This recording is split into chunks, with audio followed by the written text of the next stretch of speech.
Est-ce que tu as peur de la mort? Vous avez vu cette histoire ici, donc de la tentative de kidnapping d'une fille, donc d'un PDG de crypto. Et malheureusement, cette vidéo, donc elle a circulé et il y a beaucoup de gens qui ont mis des commentaires en dessous en indiquant mais pourquoi les gens, les passants, tous ceux qui filmaient, pourquoi ils n'ont pas agi. Je vais vous donner en fait une explication et je pense qu'il y a des gens qui vont se reconnaître. Je vais vous dire comment en fait on peut dépasser cette problématique.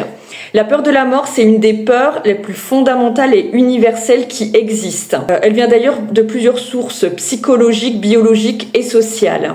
Pourquoi on a peur de la mort?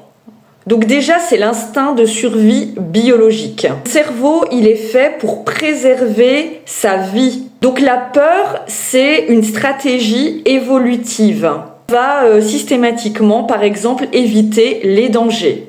Le but, c'est d'augmenter tout simplement ses chances de survie. En deux, c'est la peur de l'inconnu. On ne sait pas trop ce qui se passe après la mort et cette incertitude crée clairement de l'angoisse. En trois, la perte de contrôle. La mort, c'est bien sûr une des choses qu'on ne peut pas maîtriser.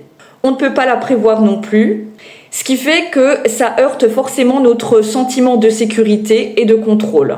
En 4, la peur de la séparation. La mort, ça signifie se séparer des autres. La peur de perdre ceux qu'on aime. Et cette peur de séparation renforce finalement la peur en elle-même. Est-ce que cette peur de la mort peut susciter le fait de ne pas aider quelqu'un qui est en danger, comme dans cette situation-là? Eh bien oui, clairement. Ce phénomène s'explique en 4 points. En 1, le mécanisme de survie immédiate. Face à une agression, notre cerveau ne peut pas s'empêcher de déclencher un réflexe de fuite ou de paralysie qu'on appelle le freeze. L'idée de s'interposer fait tout de suite appel au risque de blessure ou à la mort. Et ceci peut complètement bloquer l'action immédiate. En 2, c'est l'effet de diffusion de responsabilité. Quand plusieurs personnes sont témoins, chacun pense que l'autre va intervenir. C'est toujours la difficulté d'agir en premier. C'est comme par exemple se lancer sur une piste de danse en premier. On attend que la foule se mette en place pour se noyer un petit peu dedans. On appelle ça l'effet du témoin ou le bystander effect. En 3, la peur des représailles. Beaucoup de personnes ont peur que l'agresseur se retourne contre eux.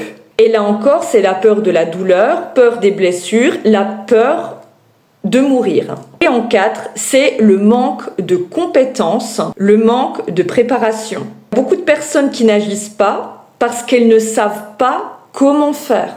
Et surtout, elles ne savent pas comment venir dans cette aide sans se mettre en danger et sans mettre les autres en danger. La peur d'aggraver la situation. Elles sont donc figées dans l'incertitude. Alors comment on peut dépasser cette peur qui nous permettrait justement d'agir et de pouvoir venir en aide donc aux autres qui sont en difficulté? En 1, il faut se former.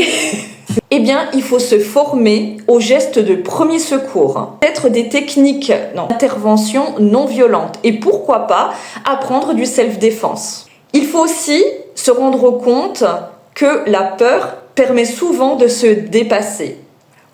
On peut aussi aider indirectement en appelant les secours. Malgré tout, le fait de filmer, ça permet d'avoir des preuves et d'apporter du soutien à la victime.